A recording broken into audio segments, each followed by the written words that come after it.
Shattered dreams, the water had always been Zara Mitchell's sanctuary. At 24, she could slice through the pool with the grace of a dolphin, her powerful strokes propelling her toward what everyone said was a guaranteed spot on the next Paralympic team. Her apartment walls were covered with ribbons, medals, and newspaper clippings that told the story of a girl who had transformed her childhood cerebral palsy into an advantage in the pool. The morning of July 15th started. Like any other training day, Zara arrived at the lake house her coach had rented for their intensive summer camp, stretching on the dock as the sun painted the water golden. The speedboat that would pace her during her distance training bobbed gently nearby, its engine purring. With readiness, remember, we're working on your turn technique today, Coach Williams called out as Zara dove in. The water embraced her like an old friend, and she felt that familiar surge of joy as her body found its rhythm. Stroke, breathe, stroke. Breathe the meditation that had carried her through years of training. The boat accident happened in seconds that stretched like hours. An inexperienced weekend boater, drunk and reckless, came roaring around the bend. At full throttle, Zara heard the engines roar, change pitch, looked up to see the hull bearing down on her, and managed only half a scream before the propeller found her. When she woke up 3 days later in the hospital, the first thing she noticed was how quiet everything seemed. No splash of water, no echo of her coach's voice, no rhythmic sound of her own breathing during laps.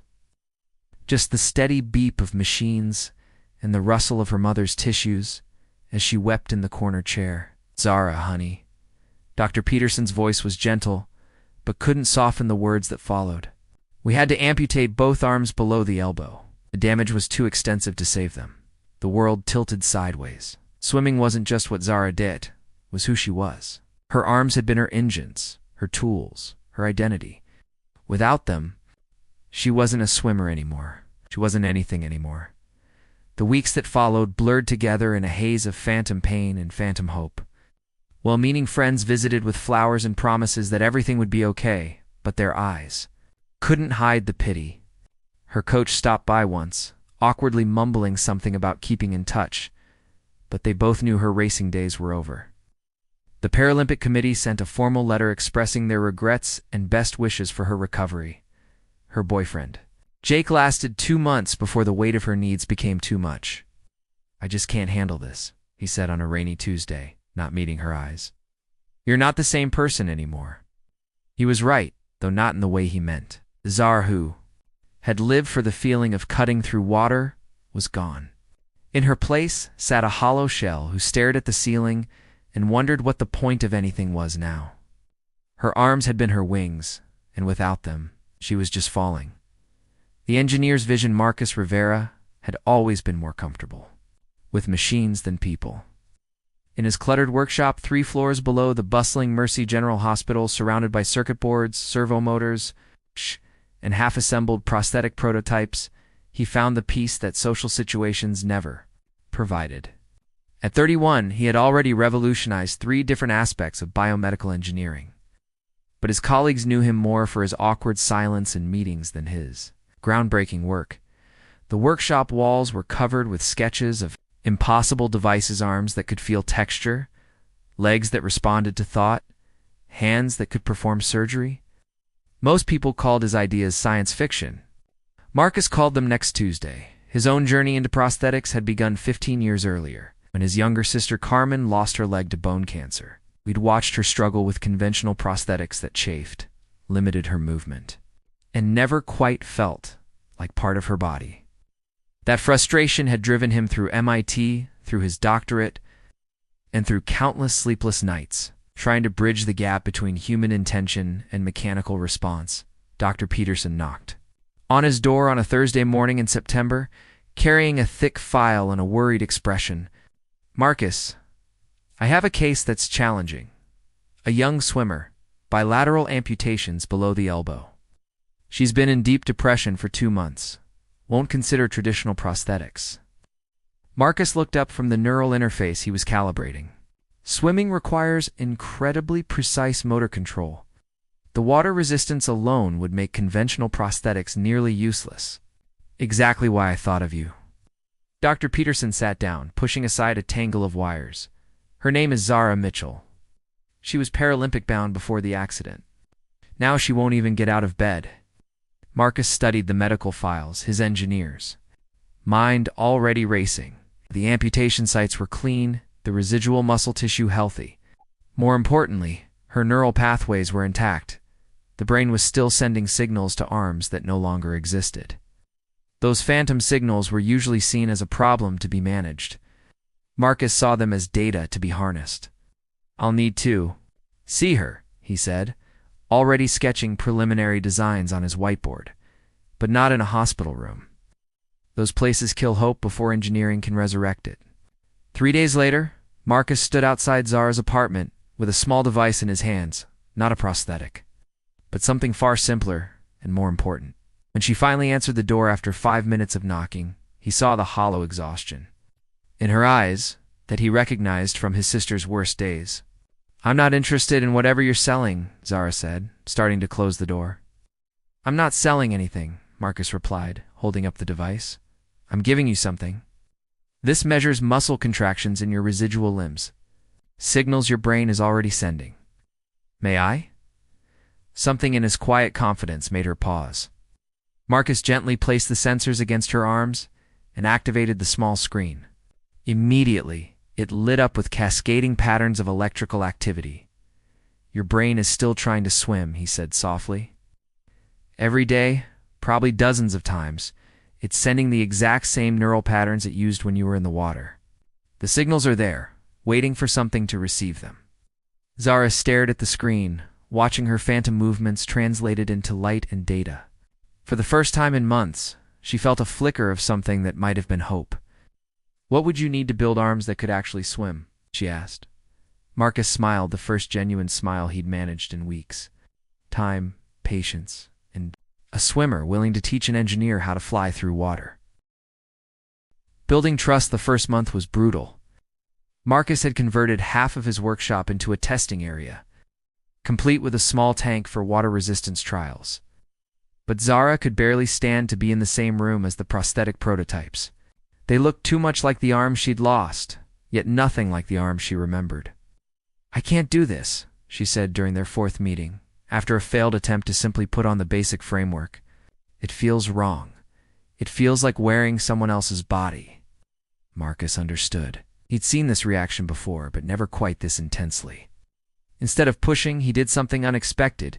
He put down the prosthetics and pulled out a notebook. "Tell me about swimming," he said. "Not the technique, not the training. Tell me what it felt like." Zara was quiet for a long moment, staring at the tank of water that seemed to mock her from across the room. "It felt like flying," she finally said.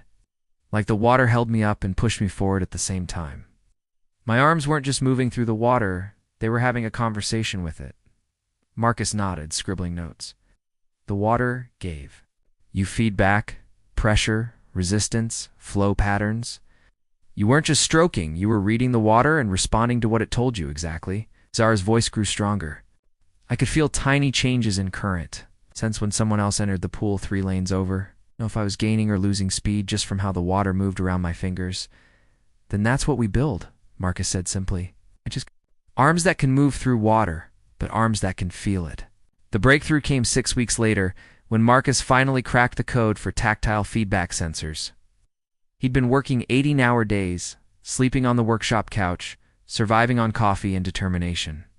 The sensors were microscopic, pressure detectors that could translate water resistance into electrical signals the brain could interpret as touch. "The first test will just be basic movement," Marcus explained as they prepared the new prototype. "Don't try to swim, just try to feel the water." Zara lowered the prosthetic arms into the tank, and her eyes went wide. Through the neural interface, she could actually sense the water's temperature, its resistance, even the tiny currents created by the tank's circulation system. "I can feel it," she whispered, tears streaming down her face. "Marcus, I can actually feel the water." But feeling was only the beginning. Learning to coordinate the complex muscle contractions needed to control the prosthetics while swimming proved nearly impossible. Day after day, Zara would manage only a few strokes before the arms would lock up, or move out of sync, or simply stop responding to her commands. I'm never going to get this, she said after a particularly frustrating session. My brain keeps trying to use muscle memory that doesn't exist anymore. Marcus sat down beside her at the edge of the tank, his own frustration evident. He'd failed at this before, with other patients, and watching Zara struggle brought back every moment of self-doubt he'd ever had. My sister hated me for 6 months, he said quietly. When I first started building her leg prosthetic, she said, I was torturing her with false hope. That it would be kinder to just let her accept her limitations. What changed her mind? She realized I wasn't trying to give her back what she'd lost, Marcus said. I was trying to help her discover what she could become. Her prosthetic leg wasn't Carmen's old leg. It was something entirely new, something that could do things her biological leg never could. Zara looked at the prosthetic arms floating in the tank, their sensors still glowing softly blue. Can these do that my old arms couldn't? Marcus smiled, reaching for a tablet. Let me show you the specifications. Testing waters 3 months into their collaboration, Zara finally managed her first complete lap. It wasn't graceful. The prosthetic arms moved with mechanical precision rather than fluid artistry, but she made it from one end of the pool to the other under her own power. Marcus watched from the deck, holding his breath for the entire 50 meters. When she touched the wall and surfaced, both of them were crying. Time, Zara gasped, treading water with movements that were becoming more natural each day. Marcus looked at his stopwatch and shook his head in amazement. 2 minutes, 15 seconds. It's actually not terrible for a first complete lap. It felt terrible, Zara laughed, but there was joy in it, like swimming through concrete. But Marcus Sims swimming again. The emotional breakthrough was as important as the technical one. Over the long hours in the workshop and pool, Zara and Marcus had developed an easy rhythm of conversation. She taught him about water dynamics and racing strategy, explained. The intricacies of neural interfaces and servo response times, but somewhere between the technical discussions and shared frustrations, they'd begun talking about other things too. Marcus learned that Zara had become a swimmer, partly to prove that her cerebral palsy wouldn't define her limitations. She discovered that Marcus had chosen engineering over medicine because he believed machines were more honest than people. They did exactly what you designed them to do, nothing more or less. Why didn't you ever compete yourself? Zara asked. One evening, as they ran diagnostics on the prosthetics, after a particularly good training session. Marcus was quiet for a moment, adjusting sensor calibrations. I was never fast enough to matter. I was good enough to make the high school team, never good enough to go beyond that. I think that's why I understand what you've lost better than most people do. Why? Know what it feels like to love something you're not quite elite at. But you are elite, Zara said, just not in the pool. It's the first time they tested the prosthetics at full race pace. Everything went wrong. The neural interface couldn't process the rapid-fire commands Zara's brain was sending during an all-out sprint. The arms moved erratically, fighting against each other instead of working in harmony. She made it only 25 meters before the system crashed completely, leaving her stranded in the middle of the pool. Marcus dove in, fully clothed. To help her back to the wall, both of them soaked and discouraged. Maybe this is as good as it gets, Zara said, sitting on the pool deck with water streaming from the disabled prosthetics. Maybe I'm not supposed to race anymore. Or maybe, Marcus said, wringing water from his shirt, we're thinking about this wrong? You're trying to swim like you used to, but these arms aren't your old arms. There's something new. He pulled out his waterproof tablet, showing her the data from the failed test. Look at this.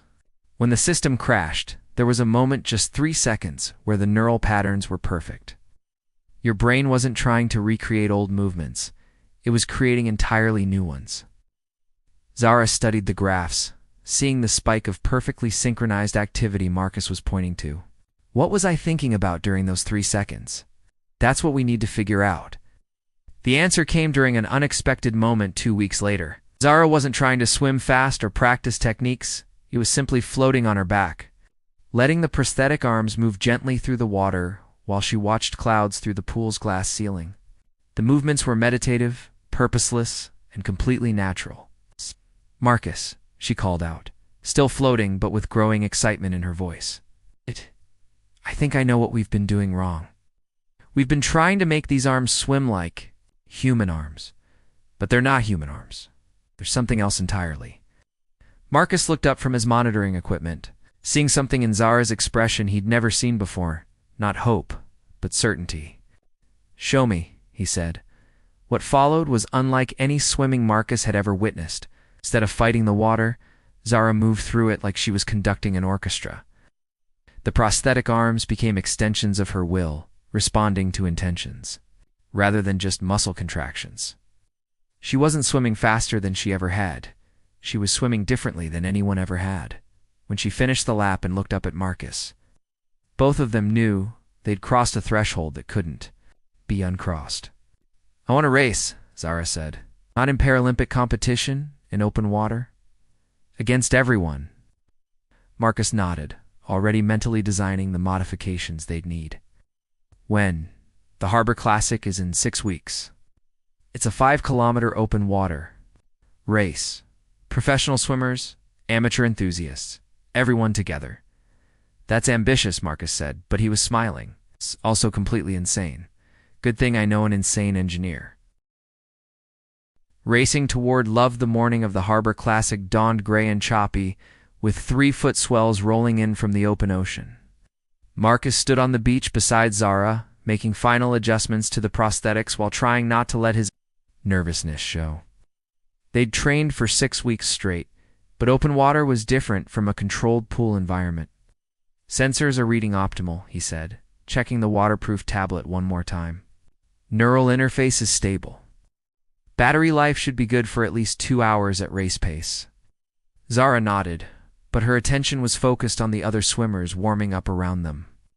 Professional athletes with sponsorship logos across their gear, weekend warriors testing the water temperature, a few other Paralympic swimmers in their designated category. She was the only one who would be racing in the open division with prosthetics. "Having second thoughts?" Marcus asked, recognizing the look of pre-race anxiety he'd seen so many times in his workshop. "Not about racing," Zara said. "About what? It happens after. Win or lose, everything changes today." She was right, though neither of them fully understood how much. The local news had picked up the story of the swimmer racing with experimental prosthetics, and a small crowd of reporters waited at the starting area. More importantly, several prosthetics companies had sent representatives eager to see if Marcus's designs were commercially viable. "Whatever happens out there," Marcus said quietly, "you've already won. 6 months ago, you couldn't imagine getting back in the water. Today, you're about to race 5 kilometers in open ocean." The starting horn echoed across the harbor, and 93 swimmers dove into the churning water. Zara's start was clean, her entry angle perfect, and the prosthetic arms immediately began their complex dance with the waves. Marcus tracked her progress from the support boat, watching the GPS coordinates on his tablet while monitoring the constant stream of data from her prosthetics. Heart rate elevated but controlled. Neural patterns strong and consistent. Motor functions optimal. But the data couldn't capture what Marcus saw when he looked up from his screens. Zara wasn't just swimming through the water, she was having that conversation with it she'd described months ago. The prosthetic arms read every wave, every current, every pressure change, and responded with adjustments so subtle they seemed almost alive. At the 2-kilometer mark, she was holding steady in 15th place, keeping pace with swimmers who'd been training their entire lives for this race. The real test came at the halfway point, where the course turned directly into the wind and waves. This was where Marcus had expected problems. The prosthetics performed flawlessly in controlled conditions, but open water presented variables they couldn't fully predict. As the swimmers hit the rougher section, several began to fade, her technique breaking down in the challenging conditions. Zara began to move forward. Shigaining called out the boat captain, who'd been following swimming competitions for 20 years. "I've never seen anyone read water like that." Marcus watched his tablet in amazement as the data stream showed something unprecedented. The prosthetics weren't just responding to Zara's commands. They were processing environmental data faster than human reflexes could manage, making micro-adjustments that kept her stroke perfectly aligned with each wave. At 4 kilometers, she was in 8th place and still gaining. The professional swimmers around her began to take notice of the woman with the distinctly different stroke technique, who seemed to be getting stronger as the race progressed. With 500 meters to go, Zara pulled into third place. Marcus found himself standing in the boat, shouting encouragement that she couldn't possibly hear over the wind and waves. This wasn't just a successful test of the technology, it was something approaching the miraculous. She finished second, as Zara treaded water at the finish line. Waiting for the final swimmers to complete the course, Marcus dove off the support. Bowden swam over to her. They held each other in the churning water, both laughing and crying simultaneously. The prosthetics, Zara gasped. They didn't just work. They felt like they were part of you, Marcus finished. I know. I was watching the data. You weren't controlling them anymore. You were dancing with them. Later, as they sat on the beach sharing a towel and fielding interview requests, Marcus pulled a small waterproof box from his gear bag. I've been carrying this around for 3 weeks, he said, his hand shaking slightly, waiting for the right moment. Zara looked at the box, then at Marcus, then at the prosthetic arms that had carried her to an impossible second-place finish. Built me new arms so I could swim again, she said softly. But somewhere along the way, you gave me back my heart too. Marcus opened the box, revealing a ring with a small diamond, surrounded by tiny gears, a perfect fusion of elegance and engineering.